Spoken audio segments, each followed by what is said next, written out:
Welcome back. મહામંથનમાં બીજા મહત્વના મુદ્દા પર ચર્ચા કરવી છે અને એ કે મિડલ ઇસ્ટમાં સંકટની વચ્ચે સોના અને ચાંદી કેમ નરમ તેવર દેખાઈ રહ્યા છે.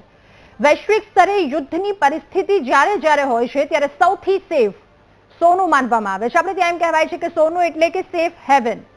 ત્યારે ભાવ આસમાને પહોંચે છે.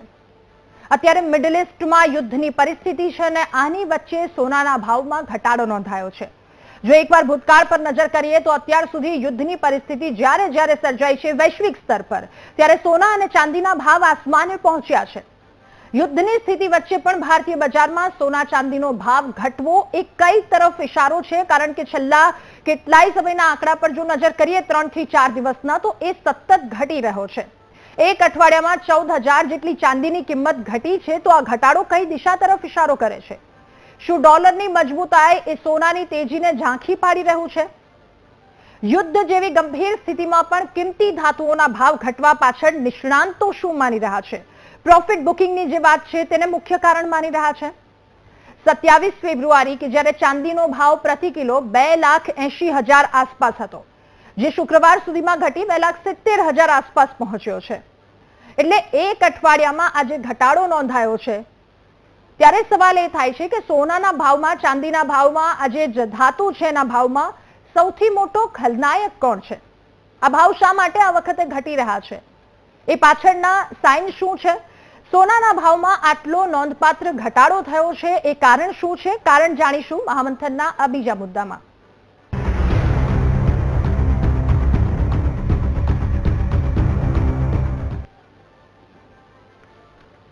ત્યારે આજ મુદ્દા પર ચર્ચા કરીશું. આપણી સાથે કિશોરભાઈ ભૂત જોડાયા છે, સોના ચાંદીના વેપારી જેઓ છે. કિશોરભાઈ, આપનું ખૂબ સ્વાગત છે મહામંથનમાં. કિશોરભાઈ, એક સવાલ એ થાય છે, જ્યારે યુદ્ધની પરિસ્થિતિ હોય ત્યારે સોના અને ચાંદીના ભાવમાં વધારો થાય છે.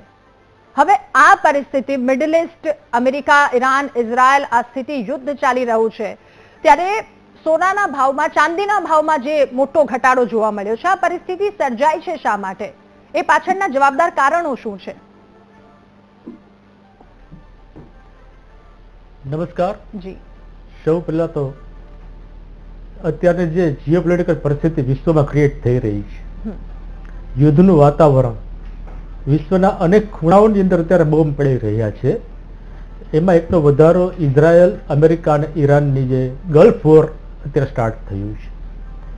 જ્યારે વોર અને સોના ચાંદીના કનેક્શનની વાત કરીએ તો વોર કયા ક્ષેત્રની અંદર ચાલી રહ્યું છે, એની ભૂભૌગોલિક પરિસ્થિતિઓ શું છે, એની વૈશ્વિક અસરો કયા પરિબળો પર પડવાની છે, આ બધા ફેક્ટરોને ચોક્કસ ધ્યાનમાં લેવાતા હોય છે. જ્યારે આપણે જોયું કે રશિયા અને યુક્રેન વચ્ચે આજે લગભગ 4.5 વર્ષ કરતાં વધારે સમયથી યુદ્ધ ચાલી રહ્યું છે, તો એની કોઈ એવી ઇફેક્ટ વિશ્વના અન્ય ભાગોને સોના ચાંદી ઉપર ન પડે, કારણ કે ત્યાંની ભૌગોલિક પરિસ્થિતિ અલગ છે, ત્યાંનો ભૂભાગ નકશો અલગ છે. અને જ્યારે ઈરાન અને ખાડી મિડલ ઇસ્ટની વાત આવતી હોય છે, તો ત્યારે મિડલ ઇસ્ટની વોર એ પછી અમેરિકા સામેની હોય કે મિડલ ઇસ્ટના અન્ય કન્ટ્રીઓ સામેની હોય, તો એ વિશ્વને સીધી ઇફેક્ટ કરે અને સીધી અસર એ ગોલ્ડ અને સિલ્વરને કરે. એટલા માટે કે ગલ્ફ વોર છે તે ક્રૂડને એક નવી ઊંચાઈને ભડકો આપી દેતું હોય છે. ક્રૂડની સમગ્ર વિશ્વને આવશ્યકતા જરૂરત હોતી હોય છે. જ્યારે ક્રૂડ ઊંચું જાય, ક્રૂડના ભાવની અંદર આગ લાગે, ત્યારે સોનું અને ચાંદી એ ત્યાંથી ચોક્કસપણે નીચે આવે. આ પરિબળો પણ અત્યારે એક કામ કરી રહ્યા છે. ઓકે કિશોરભાઈ, સવાલ એ પણ એક થઈ રહ્યો છે કે અત્યાર સુધી એવું માનવામાં આવે કે સોનું એટલે સેફ હેવન, સોનું ચાંદીમાં જો રોકાણ કરી લીધું તો તમે સેફ છો. હવે આ પ્રકારની પરિસ્થિતિ સર્જાય છે તો રોકાણકારોનો વિશ્વાસ પણ ક્યાંક ને ક્યાંક ડગમગે છે કે આ પણ અસુરક્ષિત છે, તો હવે ક્યાં જવું? ચોક્કસપણે કે જે પરિસ્થિતિ અત્યારે અસ્થિરતાનો માહોલ, અનિશ્ચિતતાનું વાતાવરણ, કે ક્યારે કયા દેશ ઉપર શું થઈ જશે એ કોઈને ખબર નથી.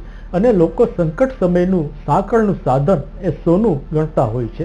અને આજની તારીખે સોનું એ તો હંમેશા 24 કલાકની કરન્સી છે જ, પણ જ્યારે અસ્થિરતા, અરાજકતા અને અન્ય પરિબળો જ્યારે ભેગા થતા હોય છે, ત્યારે લોકો પેનિકની અંદર આવી અને સોનામાંથી પણ તાત્કાલિક પોતાના પૈસા કે રોકાણ યથાયોગ્ય છૂટું કરવા તરફ જતા હોય છે. એ પણ એક બજાર નીચે લાવવાનો એક ઈશારો હોતો હોય છે. ઓકે કિશોરભાઈ, 2,95,000 થી 2,85,000 સુધી પહોંચ્યું છે અને સતત આટલા દિવસોમાં જે ફ્લક્ચ્યુએશન સામે આવી રહ્યું છે, આ સ્થિતિ હવે ફરી એકવાર નોર્મલ ક્યારે થશે, એ શું શક્યતાઓ દેખાઈ રહી છે?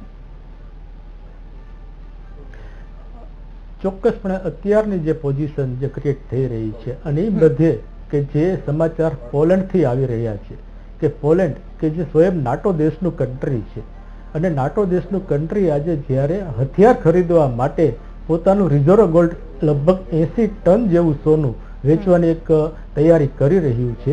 આ એક પરિબળ બજારને સોનાના ભાવને નીચો લાવવા માટે પણ જવાબદાર છે. આવી રીતે રશિયા પણ સોનું વેચી રહ્યું છે. અમેરિકાએ 2 દિવસ પહેલા જ વેનેઝુએલામાંથી 1,000 કિલો 1 ટન સોનું પોતાના વોશિંગ્ટનમાં મગાવી લીધું છે. કારણ કે અમેરિકાને પોતાને ખુદને અત્યારે હથિયારો માટે પૈસાની આવશ્યકતા છે. તેઓ જ્યારે વિશ્વના દેશો હવે પોતાના ગોલ્ડ રિઝર્વમાંથી સોનું છૂટું કરી અને પોતાના વેપન્સ અને સુરક્ષા માટેના સાધનો તરફ આગળ વધશે તો આવનારા દિવસોની અંદર ચોક્કસપણે સોનું અને ચાંદી બંને દબાણની અંદર કામ કરશે. વોલેટાઇલની અંદર માર્કેટો પહેલેથી કામ કરી રહી છે. જીઓપોલિટિકલ અસ્થિરતાએ સમગ્ર વિશ્વની અંદર આર્થિક કટોકટીનું એક સર્જન કર્યું છે. કિશોરભાઈ, જ્યારે પણ આવી પરિસ્થિતિ સર્જાઈ, હવે છેલ્લા 7 થી 8 દિવસની જો સ્થિતિ પર નજર કરીએ તો સતત એક બાદ એક હુમલાઓ કરવામાં આવ્યા. હવે આ યુદ્ધની પરિસ્થિતિ આપે કહ્યું કે એ તમામ શક્યતાઓની વચ્ચે આવી પરિસ્થિતિ સર્જાય કે સતત ભાવ વધી રહ્યો છે અથવા તો ઘટી રહ્યો છે, લોકો એક ઉતાવળમાં હોય છે કે આટલો ભાવ ઘટ્યો છે, આટલો ભાવ વધે છે તો ફટાફટ સોનું લઈ લો. તો એ જે વસ્તુ છે, લોકો ક્યાંય છેતરાય નહીં, એના માટે શું આપનો ખાસ મેસેજ રહેશે? ચોક્કસપણે અત્યારના વાતાવરણની અંદર જે ઇન્વેસ્ટરો હોય તો ઇન્વેસ્ટરોએ સેફ ઇન્વેસ્ટ માટેના વિચાર કરવા જોઈએ. શોર્ટ ટર્મની વાત ભૂલી જવી જોઈએ. ટૂંકા ગાળાની અંદર એમને જો ઈચ્છા કઈ યોજના હોય કે હું આજે સોનું લઈ અને 2-4 દિવસની અંદર એમાંથી પ્રોફિટ કાઢી લઈશ તો એ શક્ય બનવાનું નથી. અત્યારે માર્કેટ આસમાની સુલતાની છે, સંપૂર્ણ અસ્થિર છે. ત્યારે લોંગ ટર્મ ઇન્વેસ્ટમેન્ટો જે છે કે સોનું આજે લેશે, આ ભાવે સોનું લેવું જોઈએ.